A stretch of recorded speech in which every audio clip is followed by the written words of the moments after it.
নমস্কাৰ ছাত্ৰ ছাত্ৰীসকল, UPM ষ্টাডীলৈ তোমালোকক স্বাগতম জনাইছো। আজি আৰু এটা নতুন ভিডিঅ' লৈ তোমালোকৰ আগলৈ আহিছো। আজিৰ এই ভিডিঅ'টো তোমালোকৰ কাৰণে সপ্তম শ্ৰেণীৰ নীতি শিক্ষাৰ ভিডিঅ' লৈ আহিছো। আজিৰ এই ভিডিঅ'টোত তোমালোকৰ কাৰণে এটা নতুন পাঠ, এন্দুৰ আৰু হাতীৰ কথা। এইটো এটা বহুত মজাৰ আৰু ইণ্টাৰেষ্টিং কাহিনী আছে। এইটো তোমালোকে ভালদৰে পঢ়িবা।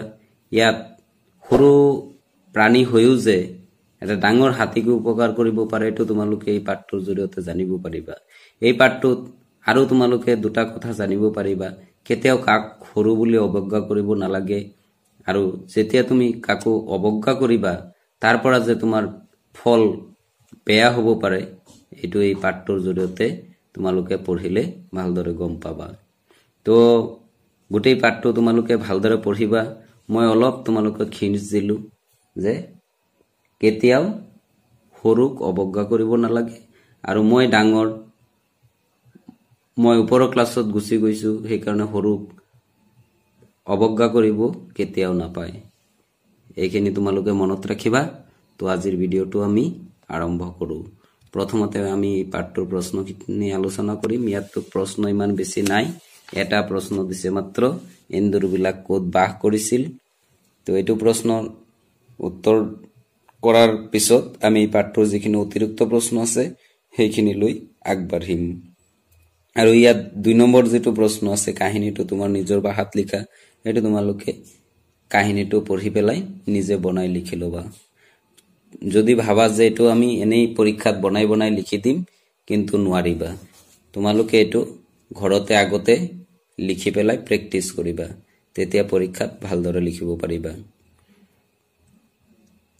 তো 1 নম্বৰ প্ৰশ্নৰ উত্তৰ হ'ল, এখন এৰাবাৰীত বহুত ঘৰ বাৰী আছিল। মানুহে কিবা কাৰণত সেইবোৰ এৰি যোৱাত ঘৰৰ ভেটিবোৰ এনে পৰি আছিল। সেই ভেটিবোৰত এন্দুৰবোৰে বাস কৰিছিল। তো এইটো আছিলে এটা তোমালোকৰ এই পাঠটোৰ অনুশীলনীৰ প্ৰশ্ন। আৰু এতিয়া মই এই পাঠটোৰ কিছু অতিৰিক্ত প্ৰশ্ন উত্তৰ তোমালোকৰ কাৰণে বনাই লৈ আহিছো। 1 নম্বৰ আছিল যে এন্দুৰবোৰৰ সংখ্যা কিমান আছিল। এন্দুৰবিলাকৰ পু, জি, নাতি আদি বাঢ়ি হাজাৰ হাজাৰ হৈছিল, মানে বহুত হাজাৰ সংখ্যা হৈছিল। 2 নম্বৰ প্ৰশ্ন, হাতীবোৰে এন্দুৰবিলাকৰ কি অৱস্থা কৰিছিল। এদিন হাতীবোৰে পানী খাবলৈ আৰু গা ধুবলৈ মন কৰি এন্দুৰবোৰে বাস কৰি থকা ভেটিবোৰ গছকি সৰোবৰলৈ গ'ল। হাতীৰ গছকত শ শ এন্দুৰ চেপেটা হৈ গ'ল। 3 নম্বৰ প্ৰশ্ন, হাতীৰ গছকৰ পৰা ৰক্ষা পাবলৈ এন্দুৰবিলাকে কি কৰিলে। হাতীৰ গছকৰ পৰা ৰক্ষা পাবলৈ এন্দুৰবিলাকে এখন মেল পাতিলে। মেল মানে মিটিং পাতিলে। 4 নম্বৰ প্ৰশ্ন, মেলত এন্দুৰবোৰে কি প্ৰস্তাৱ গ্ৰহণ কৰিলে। মেলত বহুত আলোচনা কৰাৰ পিছত হাতীবোৰক লগ ধৰিবলৈ এটা প্ৰতিনিধি দল পঠাবলৈ প্ৰস্তাৱ গ্ৰহণ কৰিলে, আৰু এন্দুৰবোৰৰ মাজৰ পৰা বুঢ়া কেইবাটাও এন্দুৰ বাছি উলিয়ালে। 5 নম্বৰ প্ৰশ্ন, এন্দুৰকেইটাই হাতীপালৰ দলপতিক কি কৈছিল।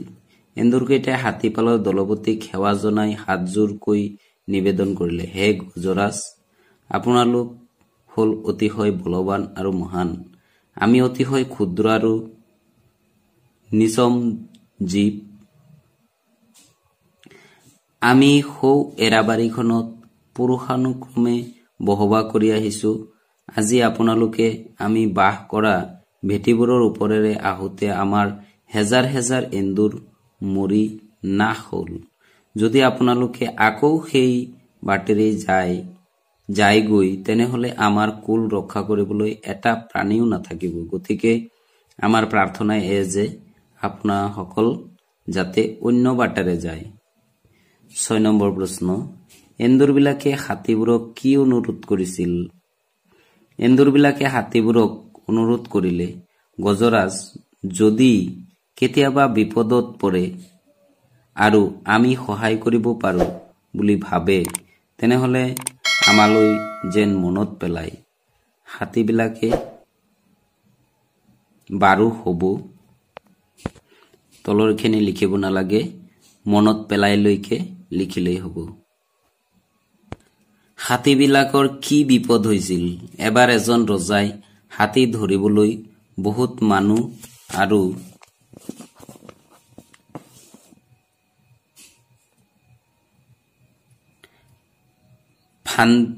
ফন্দি সেই অৰণ্যখনলৈ পঠালে। মানুহবিলাক চাৰিওফালে গড় খাৱৈ কাটি ডাঙৰ ডাঙৰ গছৰ ডাল পুতি বেৰ দি হাতীয়ে ভাঙিব নোৱাৰাকৈ গড় বান্ধিলে আৰু হাতীৰ পালটোক খেদি আনি গড়ৰ ভিতৰত বন্দী কৰিলে। কেইদিনমানৰ পিছত ডাঙৰ ৰছীৰে হাতীবোৰ এটা এটাকৈ বান্ধি গছত বান্ধি থলে। ৮ নম্বৰ, এন্দুৰবোৰে হাতীবোৰক কিদৰে বিপদৰ পৰা ৰক্ষা কৰিলে চমুকৈ লিখা। এন্দুৰবোৰে দলপতি আৰু লগৰ হাতীবোৰৰ বিপদৰ খবৰ পোৱা মাত্ৰকে দলে দলে ওলাই আহিলে আৰু হাতীবোৰক বান্ধি ৰখা ৰছীবোৰ কুটি দিলে আৰু এটা এটাকৈ বাকীবোৰ হাতীকো মুকলি কৰি দিলে। হাতীবোৰে এন্দুৰবোৰৰ ওচৰত কৃতজ্ঞতা প্ৰকাশ কৰিলে আৰু শত সহস্ৰ ধন্যবাদ জনাই সেই অৰণ্য ত্যাগ কৰিলে। ৯ নম্বৰ আৰু এইটো অন্তিম প্ৰশ্ন, এন্দুৰ আৰু হাতীৰ কাহিনী পাঠটোৰ পৰা কি নীতি শিক্ষা পালা? ক্ষুদ্ৰ বুলি কাকো অৱহেলা কৰিব নাপায়। বন্ধুত্ব থাকিলে সৰু মানুহৰ পৰাও ডাঙৰ বিপদত ৰক্ষা পাব পাৰি। তো তোমালোকক প্ৰথমতে কৈছিলো যে কেতিয়াও সৰু বুলি কাকো অৱজ্ঞা কৰিব নালাগে। কেতিয়াবা আমি সৰুৰ পৰাও ভাল কথা বা ভাল শিক্ষা আমি ল'ব পাৰোঁ। গতিকে কেতিয়াও কাকো অৱজ্ঞা কৰিব নাপায়। তো এইখিনি আছিলে এই পাঠটোৰ আজিৰ তোমালোকৰ কাৰণে অনুশীলনীৰ প্ৰশ্নোত্তৰ আৰু লগতে অতিৰিক্ত প্ৰশ্নোত্তৰ। যদি তোমালোকৰ ভিডিঅ'টো চাই ভাল লাগে তেনেহ'লে লাইক, শ্বেয়াৰ আৰু কমেণ্ট কৰি দিবা আৰু তোমালোকৰ বন্ধুবৰ্গক ভিডিঅ'টো শ্বেয়াৰ কৰিবা। আৰু যিসকলে মোৰ চেনেলটো ছাবস্ক্ৰাইব কৰা নাই চেনেলটো ছাবস্ক্ৰাইব কৰি দিবা। আজিৰ ভিডিঅ'টো এইখিনি আছিলে আৰু তোমালোকে যদি মোৰ আগৰ ভিডিঅ'বিলাক চোৱা নাই প্লেলিষ্টত গৈ চাব পাৰিবা। তো এইখিনি আছিলে, ধন্যবাদ।